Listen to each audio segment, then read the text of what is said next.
we good? I think we have sound. Like, yeah. We have sound. Hi everyone. Thank you so much for joining us for this penultimate session of the day. I'll let a couple more people take their seats. And hello to the online audience, wherever you may be watching us from. This session is called Activating Nature Messages Through Mainstream Channels. I'm Genevieve Margrett. I'm a campaign director with Count Us In. Joined today by some fabulous panellists here. We've got, over on the other side, Siobhan, who is Celebrity Relations Lead for WWF-UK. Dave Lockwood, Editorial Sustainability Lead at BBC Sports. And Rob Slade, who is Director of Digital Content On The Edge. So thank you guys and welcome. Sorry, there's a bit of feedback. Apologies. Siobhan, can I start with you? Mm-hmm. And can I kind of jump straight into quite a practical question, I suppose, which is, you're working with high-profile celebrities. Mm-hmm. How do you do that? And I'm thinking, how do you find them? How do you source them? How do you build that relationship with them? How do you make them feel comfortable and happy about sort of talking about your nature messages in the authentic way for them? Yeah, it's not an easy journey, to be honest, and it's quite complex the way I work, you know, from identifying the talent. You know, we have to look at who we need to align with at WWF-UK, so we make sure that everybody's aligned in terms of our values and what we want to do. Alongside that, we also have, you know, audience alignments, and this is really, really important, particularly at the moment with our campaigns. You know, we want to work with people who are going to reach our audiences we want to reach as well. And you know, within that alignment, it's, like I said, it's a hard one in terms of bringing a lot of people on board in terms of the messaging.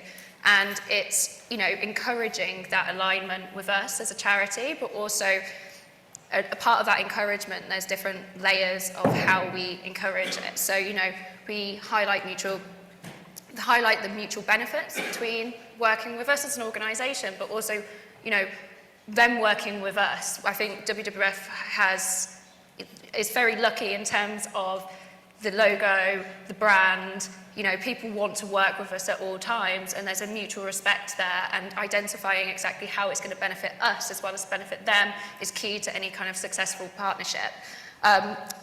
Storytelling, another really key one. I think everybody's got a story and a connection to nature, whether that's big or small, and I think every celebrity really, I haven't heard a single person in my life say they hate nature, and I'd be very worried if somebody did say that. Offering creative input as well is really, really key, I would say, with working with celebrities. That makes it authentic. We don't want to work with somebody who has kind of, you know, no story or no background as such.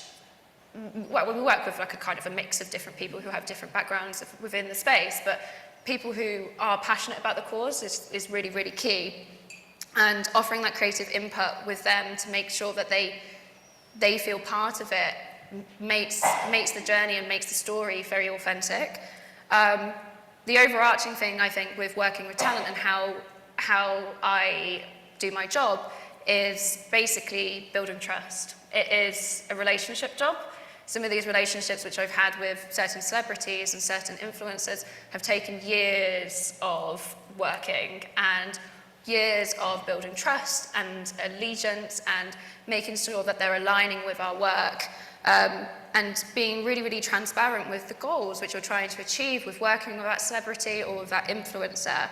And, you know, personal engagements are directly having personal relationships with agents and publicists and talent themselves will help build those authentic relationships in terms of campaigns. And recently, if you put the screen up on, I'm going to talk about the recent Prescription for Nature campaign, which we have been working on. I don't know if you guys have seen it. In October last year, well, a bit earlier on in the year, we won £1 million worth of advertising from ITV as part of their Head First award.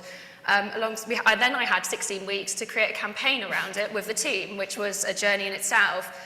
The fact that we did it with ITV, obviously it was a moment where we thought we need to align with celebrities and individuals who are going to reach our audience, our key audiences in terms of our strategy, so young families and over 55s. Part of the Prescription for Nature campaign, we were looking at encouraging the UK public to go and get their daily dose of nature. So going outdoors, get their 20 minutes a day, because if we restore nature, nature restores us.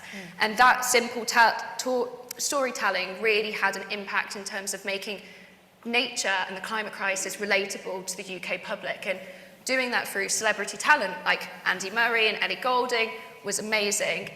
If you're able to click through, sorry.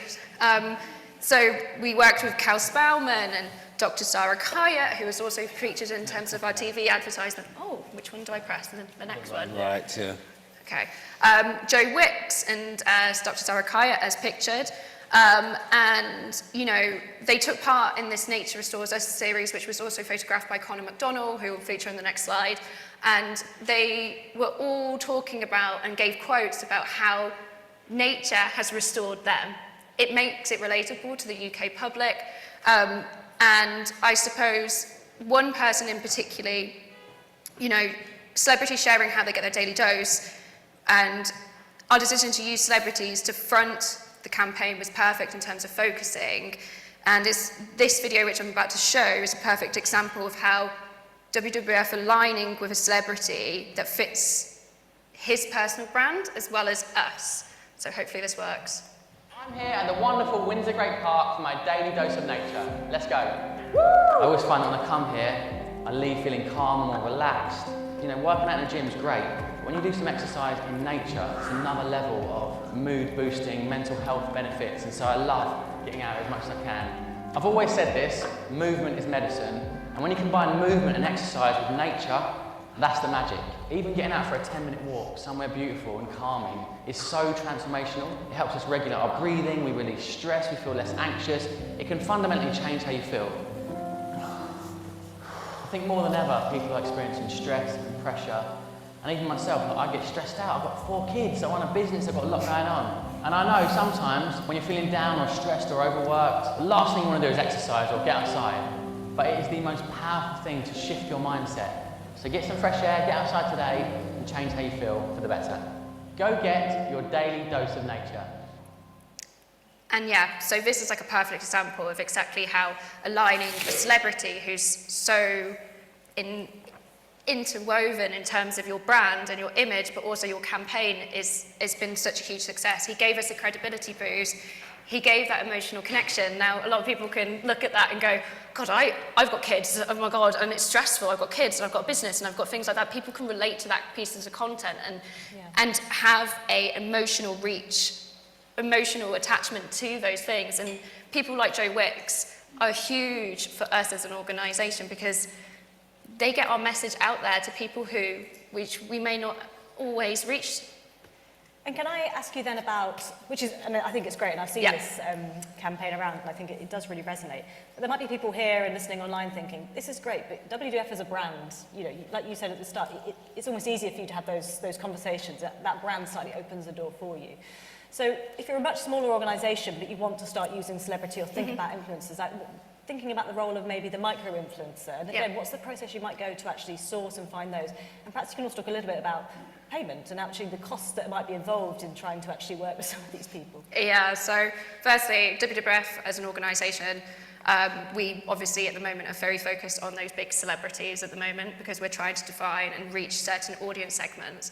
As an organisation, we have strict policies in terms of paying celebrities and influencers, and we have a no payment policy unless they are working on behalf of us as a speaker fee or they're coming down on the day and they're actually working for us.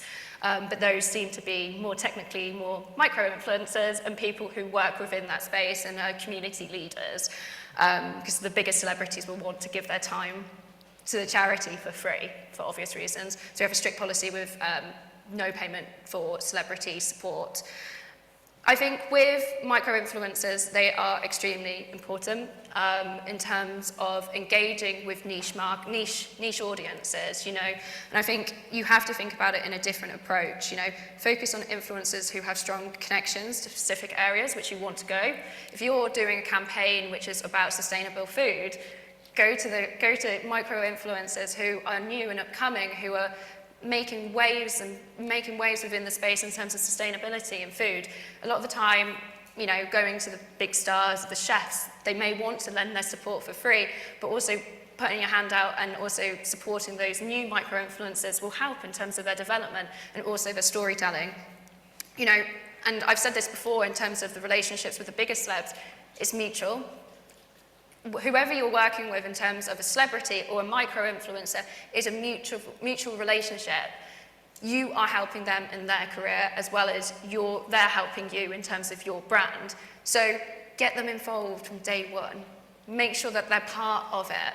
Every creative output, make sure that they're part of it. And I suppose which goes along with that is making and ensuring that there's authenticity there and you're working with the right people.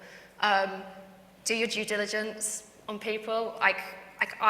From micro to macro influencers, I am in my computer doing due diligence, and it's boring, don't get me wrong. Sometimes you find a little gem and you go, wow, I didn't expect that person to do that. But it's so, so important to make sure that you do your due diligence on people, and it's much harder to do due diligence now, I would say, particularly with TikTokers, because you can't really go online and see articles about them on the Daily Mail or hence anywhere else, but you do have to go through and see that. Like, you don't, if you're doing a sustainable fashion campaign and find out that somebody's had a partnership with, I don't know, Boohoo, for example, that may not be the best person to align with in the future. In terms of payment, you know, I think being clear and upfront is key, and especially with micro-influencers of exactly what your expectations are, but also longevity as well. I think this is really, really, really important for micro-influencers or any talent, is that piece where you're telling a story with them.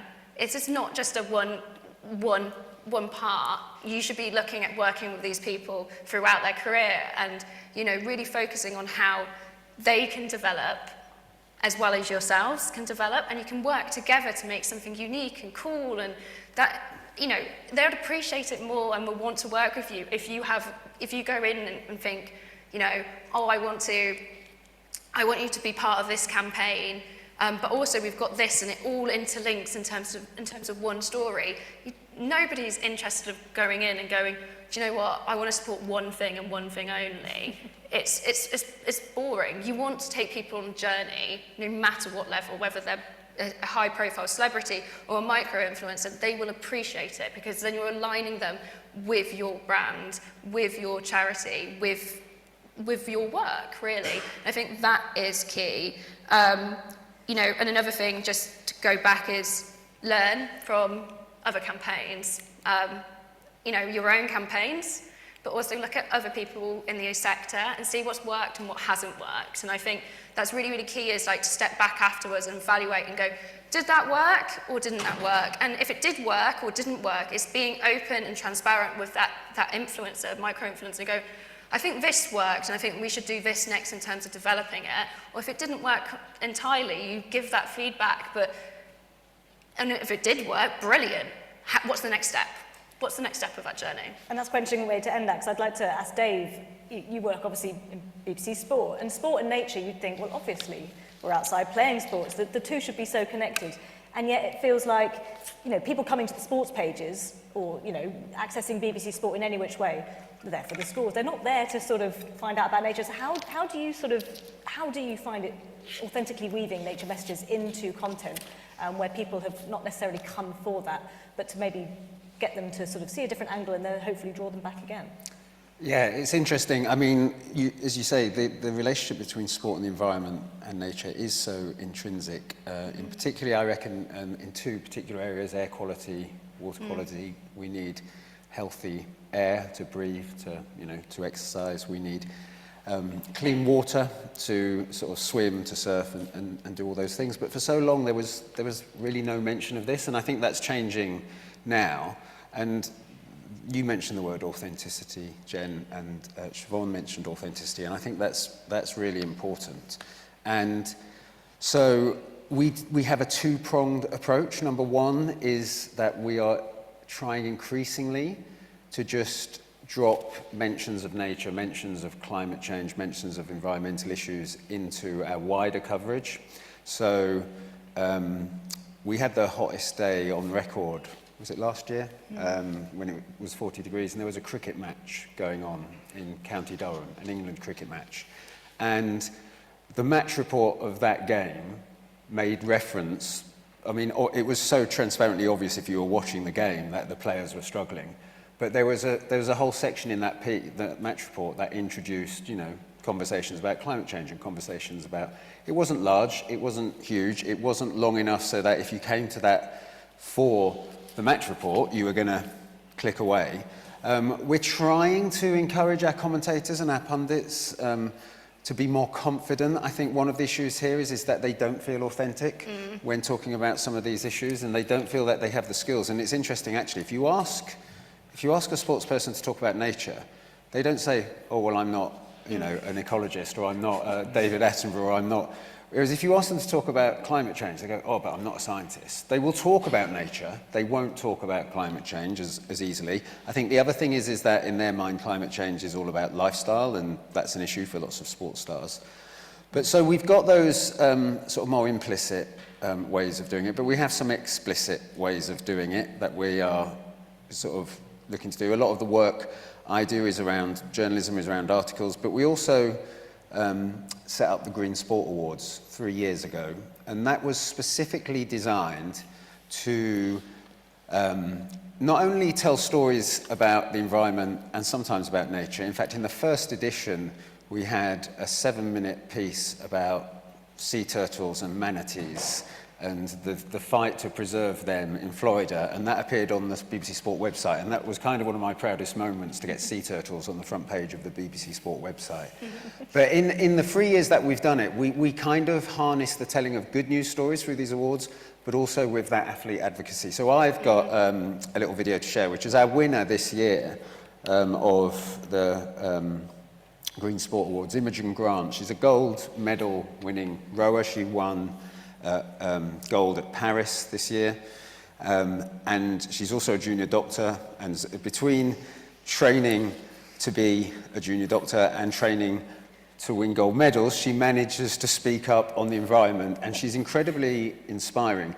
And also, just going back to my original point, is that she campaigns on that specific issue of water quality, which has become such an issue, and a very easy way, actually, for us to relate sport to nature. So hopefully we have the Imogen Grant video. Here it comes. I've rode past floating nappies. I've seen used tampons floating and hanging in the trees to the side of the banks. I've seen dead fish. The levels of E. coli we know are rising, and sewage and pollution is also on the rise as well. I've been rowing for 10 years. I've seen a change in the water. Seeing the degradation of our waterways has been really difficult. For Emily Craig and Imogen Grant, it ends with gold for Great Britain! I've achieved some amazing things as a rower and have gained recognition for that, and I, in turn, want to pay that back and draw attention to things that I think are important. And for me, that's river quality and water health. Imogen's been working with River Action since February of 2024, and she's been an amazing figurehead. It's really quite staggering the amount that Imogen does. She is a doctor, she's an Olympic champion, she's an ambassador for rivers. We were able to support Imogen in taking water quality monitoring kit to Caversham at the British rowing team set up there. And she was able to lead the way so that all of her fellow teammates could also do some water quality testing as well and find out more about what's going on in the river that they're training on every day. So this acts like a human body. It goes up to 36 degrees where the E. coli can grow. And with that data, we're then able to go to government and lobby them to make a change and make sure that the water companies are doing the right thing and putting the river first above pollution. Some of these rivers are getting to the tipping point where they may never recover. But we're sports people, we love an underdog, and I just think sport is the right place to try and champion this. We know how to break a really massive goal down into achievable steps. We know how to work together, we know how to dig in when things get difficult, and I don't think we're out of hope yet. We've still got time to make a difference. I never get tired of listening to Imogen, but so that was one award that we gave out. One of the other awards was to World Athletics, and Lord Coe said in his interview for the awards that he will go to his grave believing that sport has the power to change the world, which is something that I kind of genuinely believe myself. So yeah, the awards are a great initiative. It gives us a moment in the diary once a year where we get to talk about these issues, about nature, about the environment, but also we're looking for all the other opportunities as well. And I think what Lord Coe said, sport for change, how do you've mentioned a little bit, touched on it, but how do you really empower your presenters and your journalists to sort of embody that and feel that they can actually talk about it? Is it training? Is it just finding the angles for them or exploring? Like what's the process? Well, we have trained some of them. I think one of the things is actually talking to them about that authenticity, and it's okay actually not to be an expert and to be able to join the conversation and say, I'm not an expert, but I'm worried, or I'm not an expert, but I have kids who are worried, or, there's so many ways into the conversation, or even their own anecdotes. Gary Lineker, as most of you probably know in this room, is quite outspoken on a lot of issues, but also, thankfully, the environment. And he is able to speak up, and he doesn't have a scientific background. And actually, one of the things he said that was really quite sort of got a good reaction on our BBC Sport pages was when he talked about playing football in extreme heat and how he fears for the future. So he said the hottest football match he ever played in was in Mexico in 1986. And we had done a story looking at projected temperatures in Mexico for the World Cup that's going there next year, and it's obviously going to be potentially significantly hotter. And so that was a specifically football-related story that played very well. I won't show the video, but we've got another initiative as well, which you can look up online, where we basically, it wasn't a BBC Sport initiative, but BBC Sport people took part, where BBC celebrities became a voice for nature. And so they voiced over the words of Sir David Attenborough and, our great natural history programs, but they were Gary Lineker's voice, Alan Shearer's voice, Ian Wright's voice, and what have you. So there are ways to get them into the conversation that don't require them to actually, be expert. And I think even going back to footballers, I have a real difficult challenge with getting footballers to talk, and sports people in general maybe, because I'm also the one who's pointing the finger at the Premier League. I'm pointing the finger at UEFA. I'm doing the journalism, and I'm asking tough questions of those organisations because they deserve to have those questions asked of them. When I speak to agents, as Siobhan was talking about, and when I speak to individual sports stars, I'm like, it's a totally different thing. I'm not going to ask what car you drive, where you went on holiday. It's kind of the mantra I follow is, we're not going to judge any individual person for any individual action. And so it's going to be a safe space for those interviews. But getting that word across and getting them to trust the journalist is difficult. Yeah. And I would recommend actually everyone to check out that Voice for Nature video. But Rob, we'll come to you because you've been sat here so patiently. And in some ways, that is exactly the sorts of ideas you're coming up with, quite innovative ways to think about marrying, say, sports presenters with a nature topic. So can you talk a little bit more about what you do at On the Edge and sort of the innovative ways that you choose to sort of bring nature? Yeah, of course. So On the Edge is... it's an interesting organisation, so it's a media and conservation organisation, so we both produce content and also run conservation projects that focus on edge species, which are, this is the sciencey bit, not my territory, but evolutionary, distinct and globally endangered. They're really weird, quirky species, so not many people know about them. But our whole point is that if we're going to be bringing this into mainstream places, then we have to act kind of like a bit more of a pop culture platform rather than a conservation platform. And kind of that whole task of making things mainstream and bringing it into place is kind of something that we've all been discussing, but even kind of thinking about the format or where you're going to tell the story is just as important as the people that are going to feature in it. So we might think a lot about the animals or the environments that we're going to tell, but actually if we want to make it mainstream, then we have to take it to where the audience is already consuming content that isn't about nature. So if we kind of just hunt down the nature pockets online or people that watch nature programs, we'll still be kind of edging into the mainstream and talking to people that are kind of already interested. But for us, actually it's about taking nature, species, environments, and the challenge is putting it in places where it's not kind of talked about, where it shouldn't be, or where it feels kind of strange to see it. So similar in terms of the challenges that you guys have mentioned around kind of identifying the people, a big thing that we kind of do is try to identify the channels. So it could be a mobile game, it could be a digital space, it could be a long-form narrative film, it could be a TV series.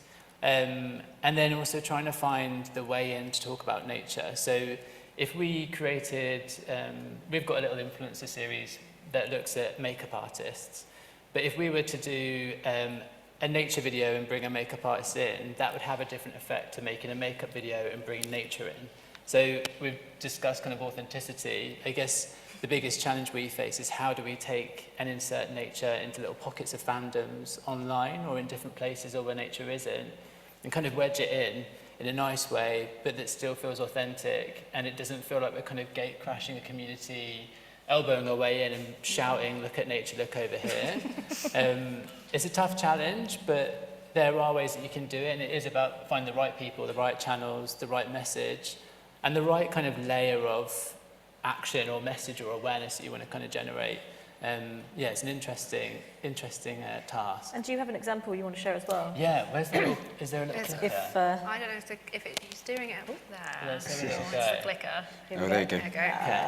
Okay. So we have a campaign which is called Rerooted. It's all music-based because we've identified that for us as a Gen Z-facing organisation, music is a big part of who they are, how they identify and what they talk about.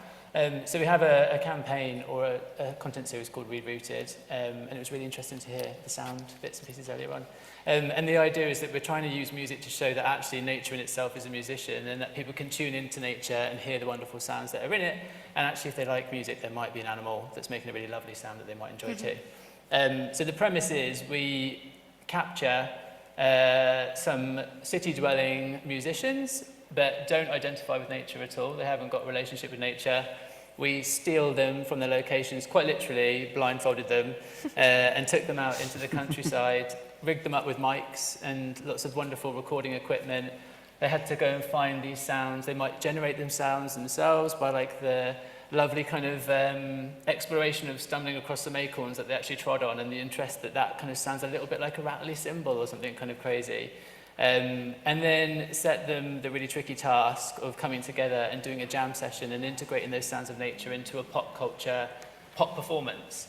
It was a bit of a challenge. Like, I can't actually believe they did it in terms of we thought we might at least get them to practice in advance. They'd never met each other until they were on the set, bless them, and they just kind of went out there and performed.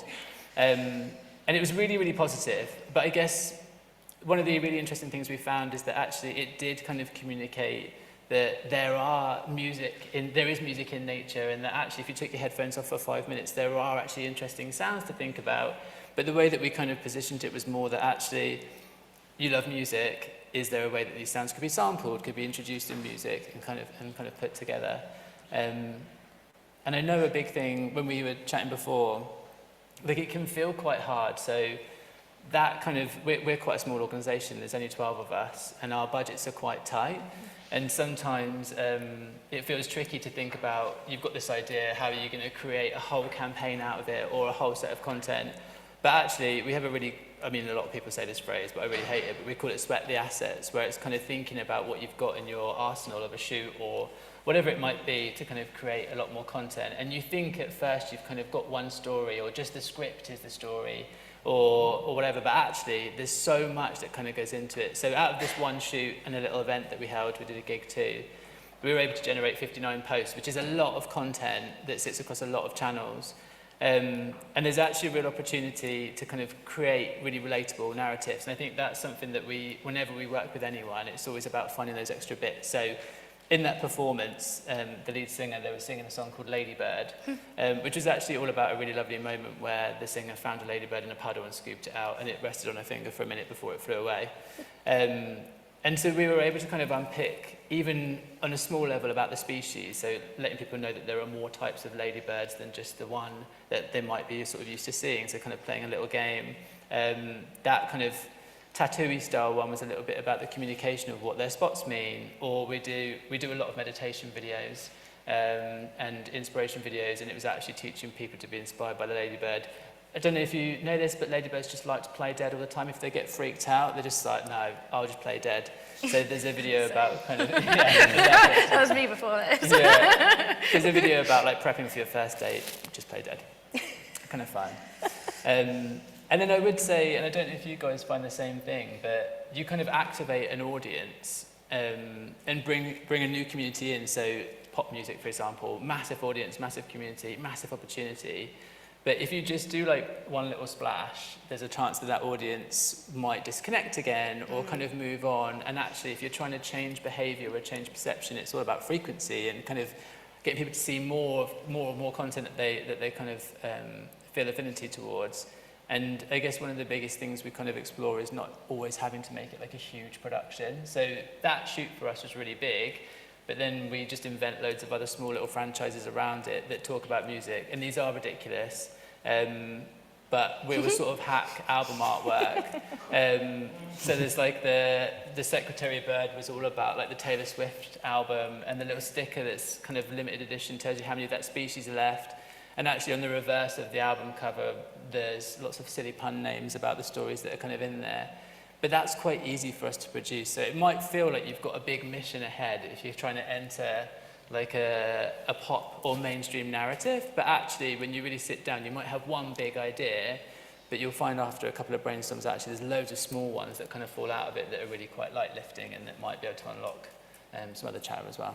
And then I guess from that, you know, you've got to be quite brave in some ways to put all of this stuff out, because some of it might slightly backfire or just not land, etc. And that leads me to think about, you know, do you think there's a sort of reluctance perhaps from the decision makers, the people who are sort of maybe, you know, funding or leading on these campaigns, that we tend to go back to what we knew, or, you know, the sort of the traditional channels, the more sort of tried and trusted routes? Yeah. And is there even a bit of a snobbishness about actually kind of going more down the pop culture route, you know, video games, we can't, you know, that sort of thing, like, because we, and I'm royal we, are not used to that sort of channel of communication? I think there can be, and sometimes it depends on who's in the room. Like you say, the decision maker, sometimes it can be really challenging those people to think differently. I guess one of the big sort of questions we sort of ask ourselves quite a lot, and I guess you guys might as well, is I might have fallen in love with nature by watching a nature documentary when I was a kid and having a moment with my family and watching something really cool, or a trip to the aquarium, or whatever it was that kind of unlocked that first sort of like, wow, nature is weird and wonderful, and I'm kind of into it. But actually, the way that I consumed media as a child or as a teenager is really different to how people consume media now. And there's a real trap of kind of falling into what's tried and tested for yourself and not doing the research or the insight into the audience to figure out how they're actually consuming media and what's really going to have an impact on those guys, instead of just making what feels like you should make. Yeah, the safe thing. Do you, Yeah. Siobhan, Yeah, do you just like what David was saying earlier on about football, and I think we have to, you know, there's the traditional ways where we speak about conservation, but we do need to look at the mainstream to reach the audiences. You know, we don't need to preach to the choir anymore, like they already know what to do. So we need to look at those mainstream audiences and make it the norm to talk about nature, conservation, climate within those spaces.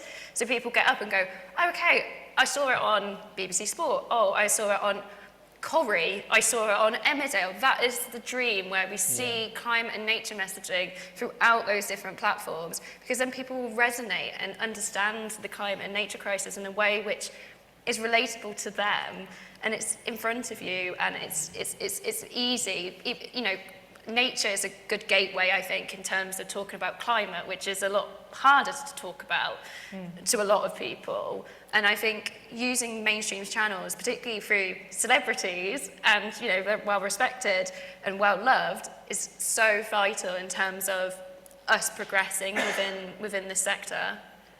Sorry, go on. No, well, you go. Well, no, I was just thinking one of the interesting things, not just here on this panel, but throughout the day, that people are talking about is young people. And I think it's a really nuanced conversation, because basically, yeah, I've come across a lot of people who think, oh yeah, environment, great, that's a way of accessing younger audiences, which is A, quite patronising, and B, it is talking to the converted. Young people do understand, young people do care. And so at BBC Sport, we absolutely have a mission to engage young audiences, and we absolutely have to keep those young audiences, partly to secure the future of the BBC, because if people aren't watching the BBC, there's no point in doing what we do.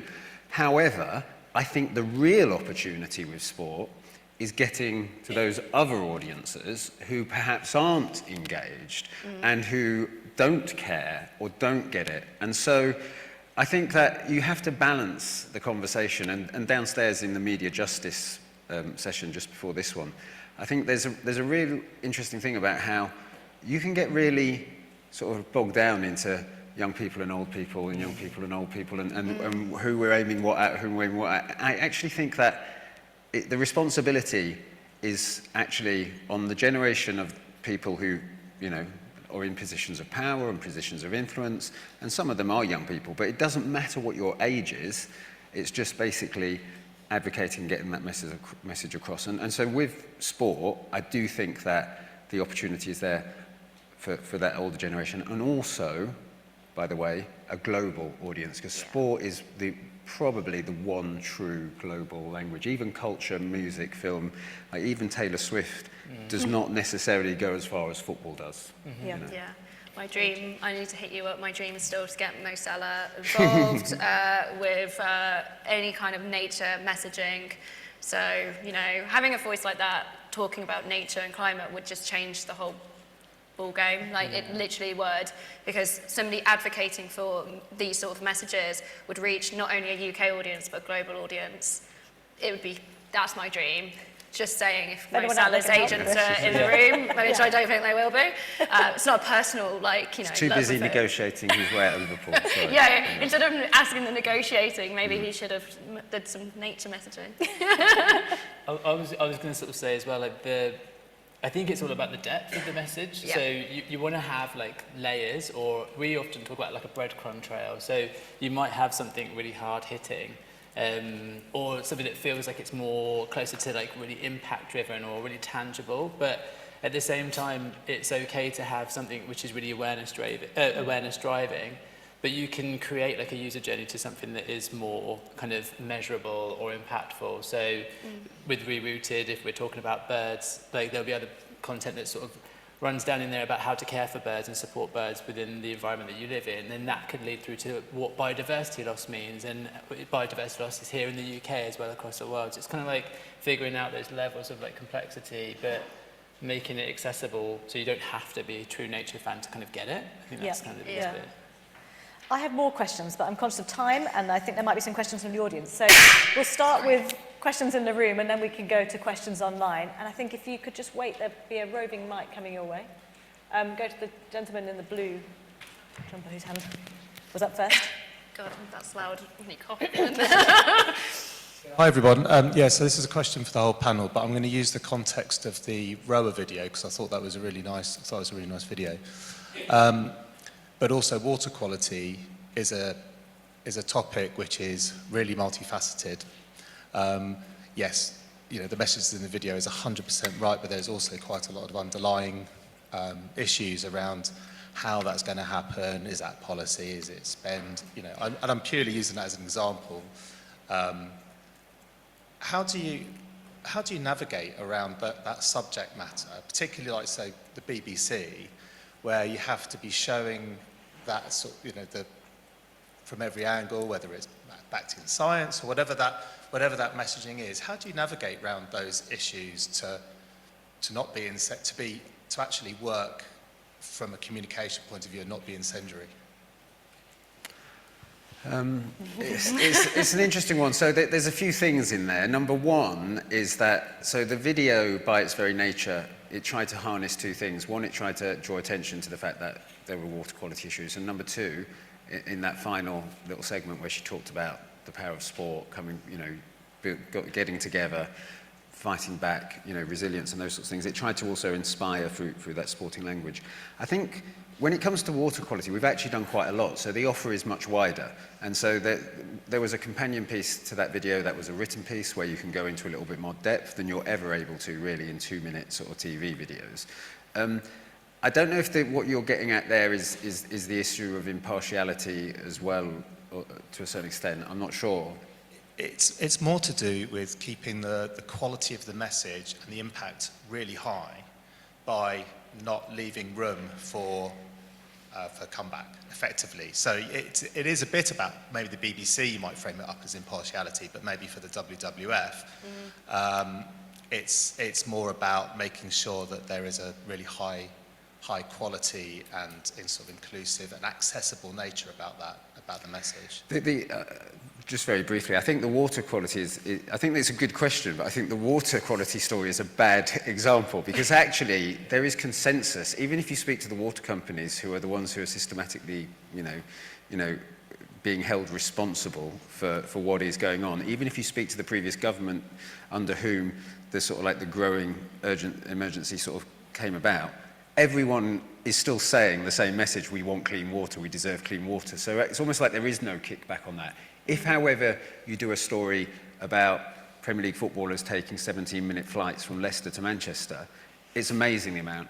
Well, you get a lot of kickback, but it's just the loudest voices, and it's just the angry voices, and it's not representative.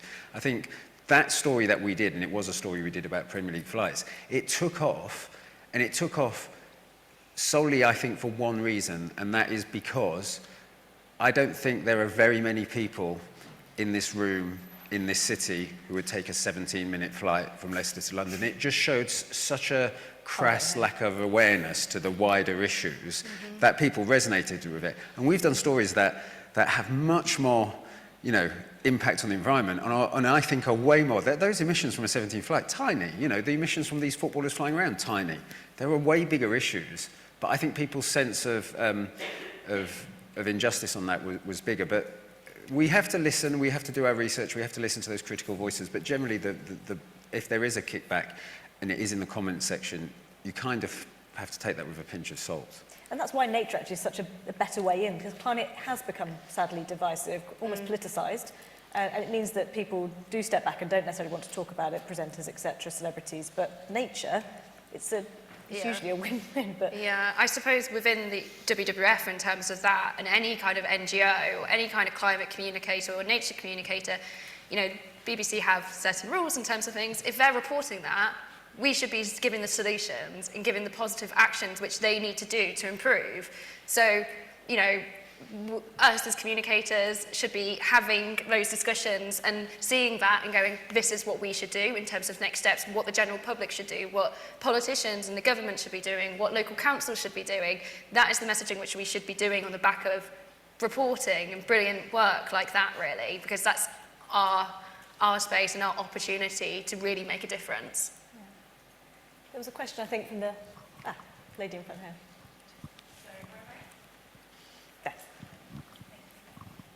Hi, this is a question for the general panel, but probably more specifically to sports, given that this is the theme that I work in. If you have a lot of people who are receptive and open to the message, and you also have refined and tested your messaging, I found a lot of the issues are more in the distribution aspect of distributing the message. For example, working with an agency who is tasked to help you distribute the message, and then them finding it hard to communicate something that's not linked to a product, but it's linked to a mission or linked to a theme. I found that particularly difficult. So if you have any pointers or maybe it's a advice. conversation at the end with me, I'll be able to help it to broaden that out a little bit and kind of dig deeper, because I think aligning yourself with the right agency is key, and they shouldn't be seeing it as a product, really. In itself, yeah. Yeah. So I think I'll grab you at the end to try and unpack that, because it seems a little bit complex. Yes, thank you. Yeah, let's take that one. Are there any questions online? We do. Thank you. We do have one question online from Jennifer for Siobhan. How do you think partnerships with celebrities will change to stay relevant and trustworthy in a time of influencer fatigue and the need for authentic content?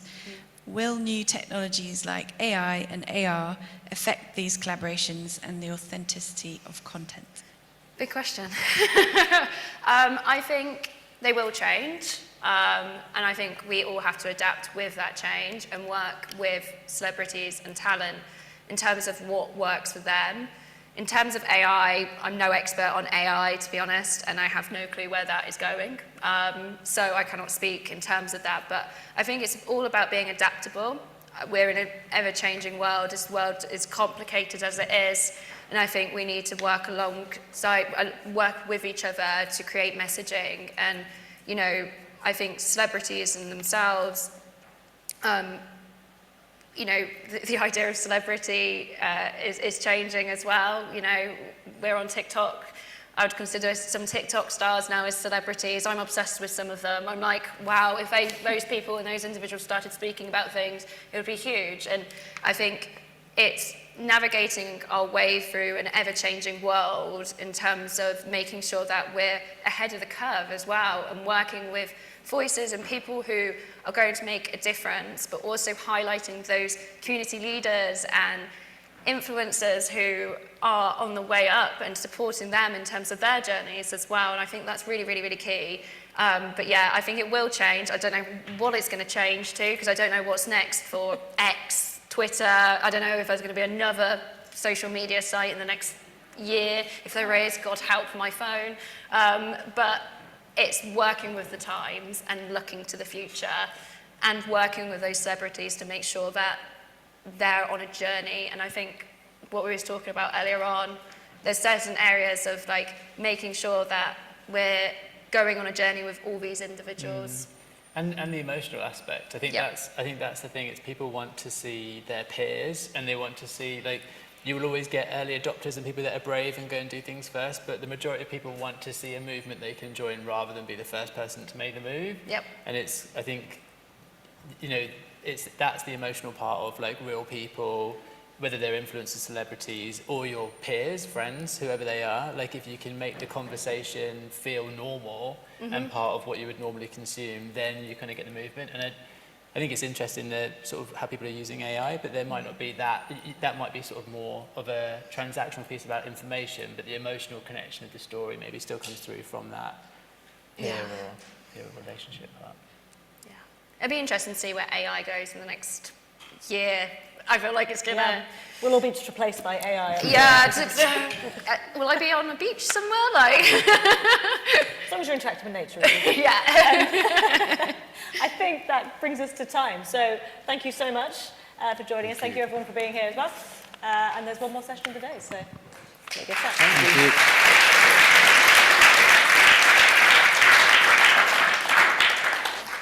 I need to...